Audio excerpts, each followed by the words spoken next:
대통령실이 초강수를 뒀습니다. 제1야당 의원을 직접 고발하는 건 이례적이죠. 더불어민주당 장경태 의원의 장경태 의원이 허위사실을 유포했다는 겁니다. 이 허위사실 유포 논란의 중심에는 바로 이 같은 사진이 있습니다.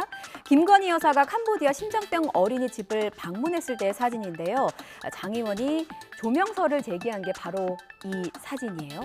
조명설이 나온 이유는 두 가지 정도입니다. 일단 김 여사 얼굴 주변에 빛을 비춘 듯이 좀 환하다. 그리고 반대로 옆에 앉은 아이 그리고 사다리의 그림자가 이게 조명을 받아서 생긴 것 같다. 이게 또 하나입니다.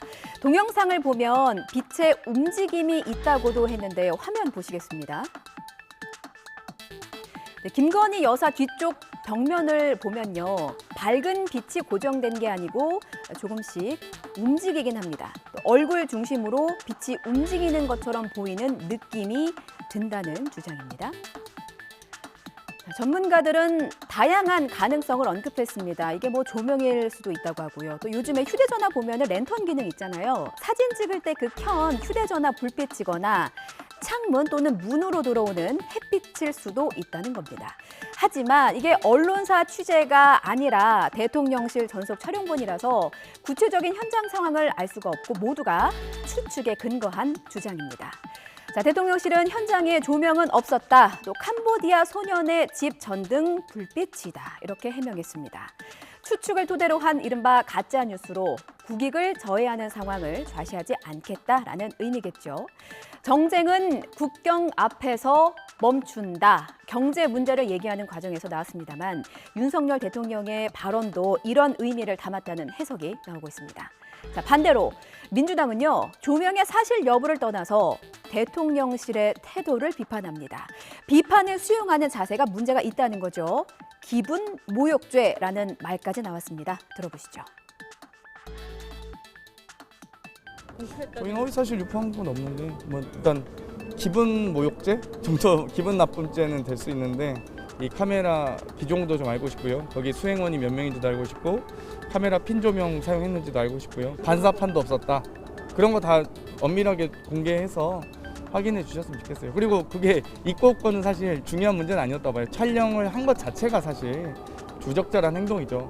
국민을 대신해서 저는 대리해서 질문을 드리고 있는 건데 거기에 대해서 재갈을 물리기 위해서 고발하고 겁박한다면 뭐 거기에 응하면 안 되겠죠.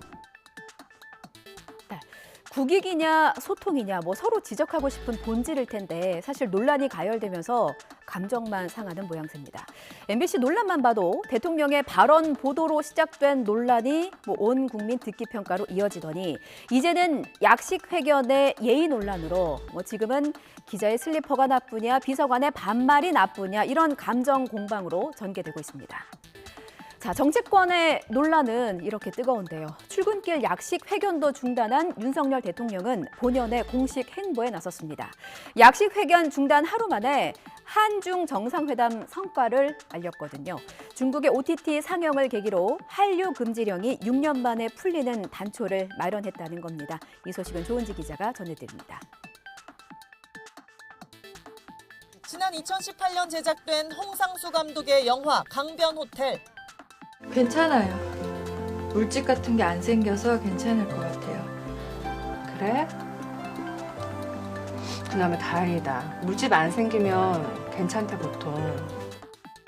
죽음을 강박적으로 탐구하는 1시간 반 남짓한 이 영화는 장벤 리관이란 제목으로 중국어 자막을 입고 중국 OTT 플랫폼에 올라와 있습니다. 중국에서 수입이 금지됐던 한국 영화가 안방 서비스를 재개한 겁니다. 사드 배치에 반대하는 중국의 보복성 조치, 한류 금지령, 이른바 한한령이 가동된 이후 6년 만입니다. 대통령실은 지난 동남아 순방 기간 윤석열 대통령과 시진핑 중국 국가주석의 한중 정상회담이 계기가 됐다고 설명했습니다. 논란과 무관하게요. 공식 행보를 시작한 또 한 사람이 있습니다. 바로 이상민 행정안전부 장관입니다. 참사와 무관한 일정을 재개했는데요. 이태원 참사 유가족들이 처음 가진 기자회견에서는 이런 얘기들이 나왔습니다. 사고 현장 앞을 밥 먹고 뒤뚱지고 어슬렁어슬렁 걸어가더니 112 상황실에 있지도 않았더니 벨로이는 축제가 아닌 현상이라고 말하니 그중에서 가장 괘씸죄를 추가하고 싶은 행안부 장관의 말 바꾸기. 책임을 느끼지 못하는 행안부 장관. 이 책임의 앞과 뒤는 누구의 책임이냐며 비웃으며 빈정대더니 이 모두에게 직무유기, 업무상 과실치사는 물론이며 부작위에 의한 살인죄를 적용하여 주십시오. 총령님이 아끼는 사람들이 국민의 생명을 하찮게 여겨 무시해 생명을 잃게 했다면 그들을 가까이 두어 무엇을 얻을 수 있을까요? 귀하지 않은 생명이 어디 있습니까? 장관의 아이도, 회사원의 아이도, 시장 상인의 아이도 생명의 무게는 다 같지 않습니까? 백지 사표를 냈다고 밝힌 이상민 장관. 일단 오늘 전남 완도에서 가뭄 대책 마련에 나섭니다. 자, 논란을 뒤로 한 채요. 공식 민생 행보에 집중하는 또 한 사람이 있습니다. 더불어민주당 이재명 대표입니다. 최측근인 김용 민주연구원 부원장에 이어서 정진상 실장까지 구속되면서 당이 참 시끄럽죠. 뉴스타파가 공개한 검찰의 공소장에는 김용 부원장과 정진상 실장이 유동규 전 본부장에게 침낭을 들고 태백산맥으로 가라거나 쓰레기라도 먹고 배탈이 나서 입원을 해라. 우리는 모르는 척하겠다.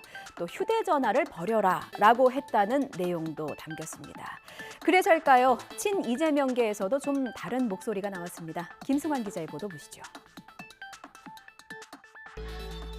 친 이재명계의 좌장격인 정성호 의원은 김용 민주연구원 부원장과 정진상 정무조정실장이 자진 사퇴하는 게 낫다고 주장했습니다. 구속된 상태에서 당직을 수행할 수 없는 만큼 스스로 결단을 내리는 게 상식적이라는 취지입니다. 그 부분에 관련해서는 네. 지도부에서 판단해야 될 네. 문제겠지만 본인이 그냥 자진 사퇴하는 게 낫지 않겠나. 이 대표는 연일 민생 행보에 주력하며 최측근 구속 등 자신을 둘러싼 전방위 수사에 대한 공개 발언을 아끼고 있습니다. 측근 구속수사 관련해서 그래도 지금 계속 이제 진행이 되고 있잖아요. 그런데 이제 대표님께서도 뭐 유감 표명이라든지 그냥 간단하게라도 하실 말씀 없을까요?